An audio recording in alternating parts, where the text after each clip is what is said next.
My name's James William Lowther. I'm originally from Bradford and I've lived in Lincoln for the last 25 years. I suppose it's through prison because I used to do a lot of prison when I was younger and I stopped going there. I thought, keep your feet on the street and don't go back to prison because I was doing a lot of things that I shouldn't have been doing. Not naughty things. I started down London when it first came out, so about 25 years, 23 years. It's been a long time, right? Yeah, it has been a long time, but it's helped me in a like, big way. I earn enough to make me survive with food and dog food, and that's all I really want, really, you know what I mean? I go up pictures now and then, and that's it. I just keep myself to myself and dog. That's my life, me and dog. Man and his dog, I suppose.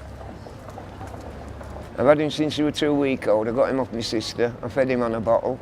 He's been with me ever since. He's never been poorly and he's never been to a vet. If you look after him, he's all right. He doesn't need a vet. Oh yeah, of course it has. It's housed a lot of people. It housed me about 10, 20 years ago, you know what I mean? And then I left to go back on the street because I couldn't handle it, because it were bills, pressure, and everything else, and I just didn't want it. Well, Nomad Trust started me off. I started off at Nomad Trust when I first came to Lincoln. It is a good centre, but they do backstab you, and I don't mean that in a bad way. They do say wrong things, not only to me, to other people, and they don't think about what they're saying to them. They should realise that they're on the street, and the things that they're saying, they shouldn't say at Nomad Trust. But they've always helped me. But now everything's shut down in Lincoln. There's nowhere for the homeless to go. They used to have a centre in Church down the road, but you can't go there no more.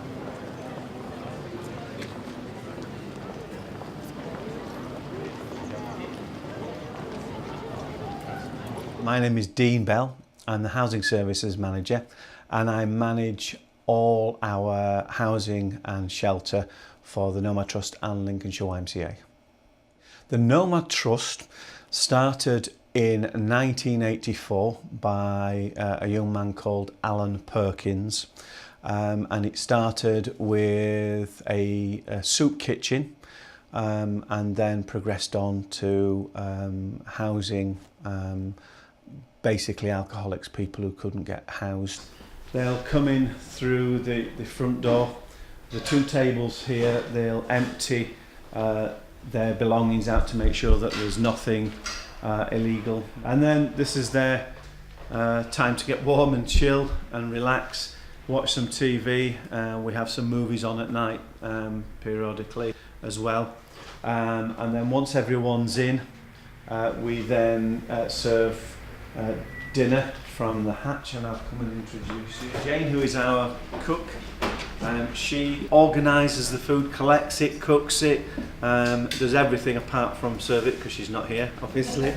But it all happens in here as well. So this is the kitchen. We've got the showers downstairs, but I won't show you those. So the showers downstairs, and if you follow me upstairs, as you can see, this is the female room. We keep the sexes separate. So this is a female room. You've got a bunk bed and a single bed. Very, very, very basic, but rather this than sleeping under a tree when it's -2. Sometimes we have to turn people away because we haven't got the space. It's just not feasible to house all the people that present. This is one of the reasons why we want to sell this building and build a purpose-built building for service users. When we do access and we do a risk assessment, we don't do a physical pat down. We just ask people to empty their pockets and let's have a look in their bags. So people always can bring things in. So if we then find that someone is smoking cannabis, illegal highs, or other illegal, or alcohol for that matter, they know emphatically that it should be free of all those, and we would then ask them to leave and give them an exclusion for 24 hours just to to think. And that obviously generates negative feedback. But to have some semblance of normality, we have to have these rules to keep order. And people don't like that, and they will complain and whinge about it, but they're the rules. Drinkers and drug takers and all that, well, that's entirely up to them. It's the way out for them, I suppose. You know what I mean? I won't say I haven't done it myself. I have smoked marijuana and I have done some things in life, but that's because I chose to do it. If I didn't do it, then I wouldn't know what it was like, so it's everyone's choice, isn't it? People that we wouldn't help because we feel we couldn't, which our rules would stipulate, our policy and practice, would be along the lines of if some people were deemed to be too high risk because of, or too vulnerable because of their poor mental health state, or if someone was displaying very aggressive behaviour, we wouldn't tolerate that, and we would deny access. Yeah, charities and likes of Nomads Trust. Yeah, exactly. Right, are you ready for this? Right, I would like to say you don't do enough for homeless. It's like me, I can't get in an hostel because of my dog.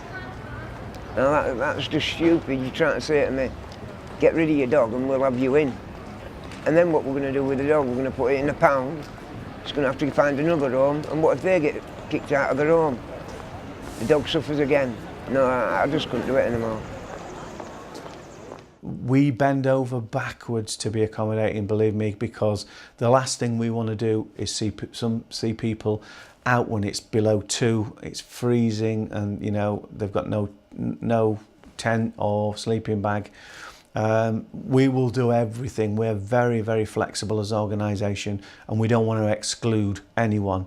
So if we do, it's with really good reasons. Yeah, I've got a lot of regular customers, and they help me a hell of a lot. And because I've been here so long, I don't get abuse of anyone, and that's nice. Because I don't need it, because I'm in a bad situation as it is, and I'm only trying to better myself at the end of the day, doing big issue. And that's what the magazine's about, bettering yourself and getting yourself along in life. I would say we're quite loved by our local community. We have a really difficult client group that not many people will want to work with. So, yeah, we're quite well known.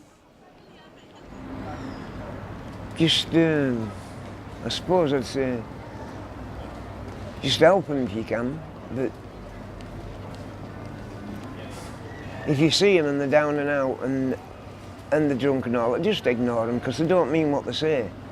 It's because something's gone wrong in their life, and that's where they are, why they are where they are, because something's gone drastically wrong, and they just don't want to cope with life no more. Simple as that. I'd just like to say, you know what I mean, they do try, you know what I mean, but I suppose drink and other things take it away from them, all this pain and suffering that they're going through, because people don't realise till you're there yourself and what it's like on the streets, because it is really hard. That's all I'd like to say, and thank you very much.